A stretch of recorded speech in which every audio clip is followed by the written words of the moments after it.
You guys asked for a wood turning video, so here it is. I'm going to take this cedar blank and turn it into a candlestick that's going to be on our website. It's going to be our newest design. So stay tuned. We're going to breeze through this. It's going to be about 8 to 10 minutes long, hopefully, maybe a little longer. And it's going to be chock full of information on how to set up your lathe, how to use the tools, and then we're going to do some wood turning. A couple of real quick safety items. You're going to want some safety glasses or preferably a face shield. My face shield has sap all over it currently, so I'm going to use these. These wrap all the way around the sides of my eyes and give me really good coverage and protection. You're going to want something for your ears, and I don't have a good dust collection system in here, so I'm also going to wear a respirator because this fine powdery dust that comes off when you're running the lathe and sanding is not very good for your lungs, so protect yourself. The lathe that I have is the Central Machinery. It holds a 12 by 36 wood piece in there, and it's got a reversible head, so you pull this pin and this whole head spins around so you can turn bowls and stuff really easily. This is the speed control on-off button, and it's got the safety pull so that if you're not using the lathe you can take that with you and lock the tool out. And then so some parts of the tool, this is the headstock motor obviously, and then this is your front centering pin. It's supposed to come out and be like a punch. Mine's actually stuck, so I leave it in there. And then you've got your tool rest, and then your tailstock, and then the center spindle for the rear on the tailstock there, and that's what you center your piece on.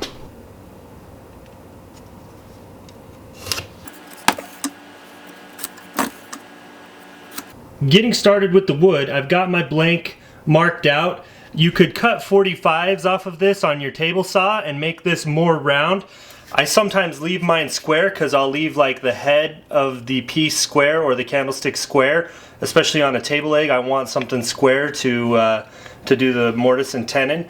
But this is all going to eventually go round, but I'm going to leave it square so that I can show you how to make round stock out of this.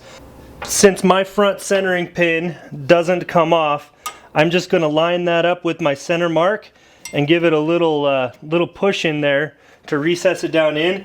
So the tailstock, it moves. You can see it moves back and forth here. I'm going to center that, and then on the back here is a little lever to tighten that up.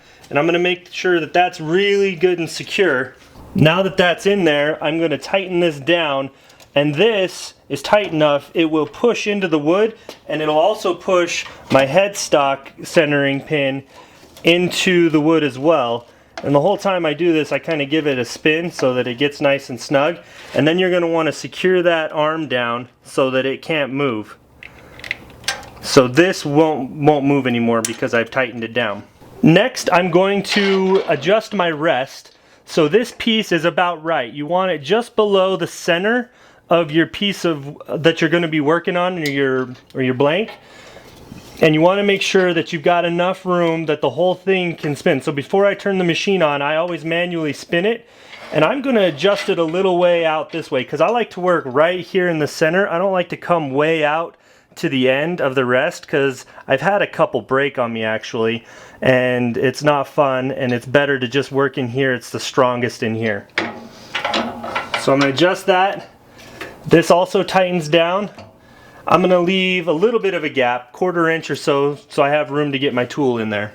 So as far as tools go, these are your traditional lathe tools, and then these are carbide tip tools that I made for myself, and I just bought the tips, and I'll go over that a little bit and the benefits of those. I learned how to lathe with these tools. So this is your roughing gouge. When you're first getting started, you're going to use this one to kind of make it round or turn it into the shape that you want. This is a parting chisel. You can use it flat to create transitions, or you can angle it like this to get a real fine cut. This is the round chisel. It's good for making coves. This is called the skew chisel. I use this chisel here for just about everything. I can make a round ball with this chisel. I love it. It's got tons of uses. And then this here is a bowl gouge, and I don't use this very much. I don't make bowls, but that's what it's for. These are a little more difficult to learn on. but very doable, and they're also a lot more, they're a lot less money than the carbide tools up front. Now, to sharpen these, you're going to want some sort of grinding or belt system. I use both to kind of shape them when they get out of shape and then grind them smooth. Because I mean, you're going to turn one or two pieces and these will be dull, so you want to keep these really sharp. The nice thing about the carbide is, let's say I get this side dull, I just flip it around to this side, and these actually can be sharpened. I'm not going to go over that in this video, but they can be sharpened, and if you don't want to bother with that, you can run down to your wood store, order them online, and this little bit here is about $8-9. And so this, I use this for the kind of like the skew chisel. So this replaces this tool, and it also replaces the roughing gouge. Now this here is more of an angled shape, almost like the parting tool, and I use it for the same sort of things. And these are sharp, so you got to be careful handling them. But I use it for, it replaces this tool, and sometimes I use it in place of this one to get like a real nice deep cut. This carbide tool here is just rounded like this round chisel here, and it makes the same kind of cove cut. Now that all of the technical terms and how to mount the wood is out of the way, we're going to go ahead and start doing some wood turning. I put my safety gear on and adjusted the speed down to 750 RPMs. I'm using the square carbide cutter, or also, I mean, you could call it like a skew chisel or a roughing gouge. It does the same thing, but I'm just turning it round. I slowed the speed down because you don't want it running at a really fast RPM when you've got a square piece of stock or a square blank, because that's just going to beat your tools up. It's going to break your rest. It's also going to it's going to chunk the wood out. It's not going to be a good result.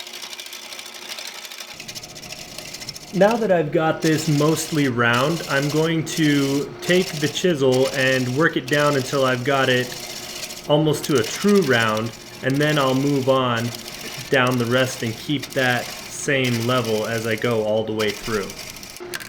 Next, I just moved the rest down and centered it over the piece that wasn't round on my blank, and I'm just going to turn this until it matches the rest of the diameter so that I've got a round piece I can work with. Now that I've got my stock round, I'm going to go ahead and turn the speed up. So right now I was turning it at 750 RPMs. I want it to be about 1260 to 1460. I'm going to readjust this rest back over to here and start at the headstock and work my pattern up. And then we're going to have that. I'll just show you some different cuts and what the different tools do, and we'll watch it take shape.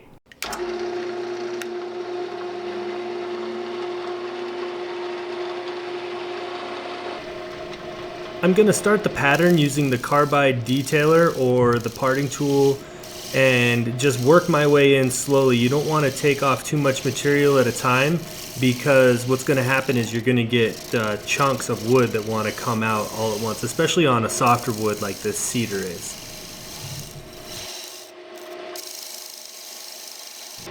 Once I have my depth set, I'm going to switch over to the rough shaper or the square shaper here and kind of soften the edges a little bit. Once I get the edges down to the basic shape that I want, I'll switch over to the round shaper, and that's going to give me a little more control on the detail that I want to add on this point of the candlestick.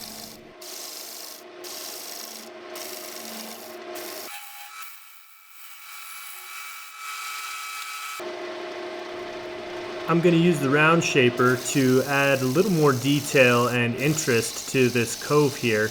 It's going to give me a little more control than the square shaper would, and it's going to allow me to create some small little cove shapes in there.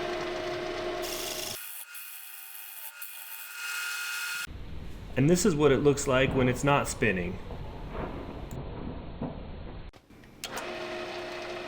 I'm going to add a little rounded detail to the design, so here's a top view of me using that detailer as I cut the cove out.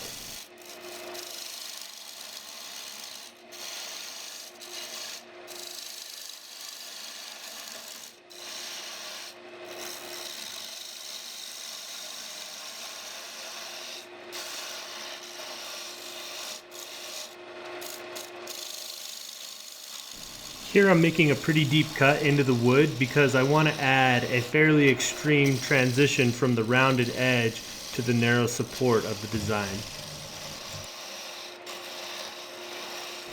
I've only used 3 chisels to create this design and this shape. At this point, I'm going to speed this up so you guys can see it take shape and it's not a 30-minute video. And you're going to have to just go out and get yourself a lathe and some tools and try it out for yourself, because I could drone on and on about every little cut I'm making, but it's really all pretty repetitive at this point. You just have to shape the wood how you want it, how it appeals to you.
So this is the shape that I want it to be. Now I need to sand it. So when I start sanding, I move the tool rest out of the way, and I'm starting with an 80 grit so that I can kind of refine the shape and remove any of the rough burrs. Then I move through the grits. This is 120 after I did the 80 grit sandpaper, and this is going to actually finish it off really nice. After this, I will do 220 on the sandpaper, and then it'll be done. We do a lot of farmhouse finishes, so a lot of that stuff's got chippy paint all over it, and that's what we love. But I'm going to finish it off with some feed and wax. It's wood polish and conditioner. It's just got beeswax and orange oil. They sell it at Home Depot. I think it's like 12 bucks for a bottle of this. It lasts a long time. And what I'm going to do is I'm just going to put some, apply it on the rag here, and turn the lathe on. We're going to turn the speed down. So I got the speed about 750 so it doesn't fling it everywhere, which it might anyway.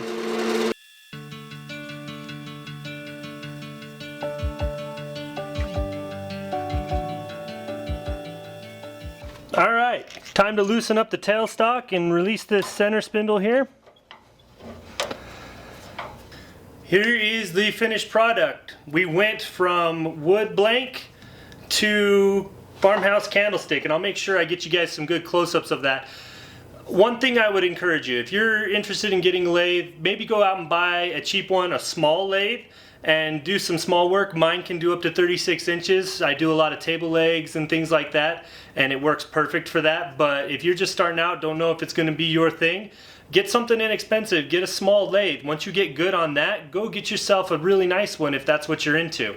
But I've had this Harbor Freight lathe a year and a half, and pretty much self-taught other than a few YouTube videos that I've watched, and this is the kind of work that you can produce. You just got to start. You got to start making shapes and find what you love and go from there.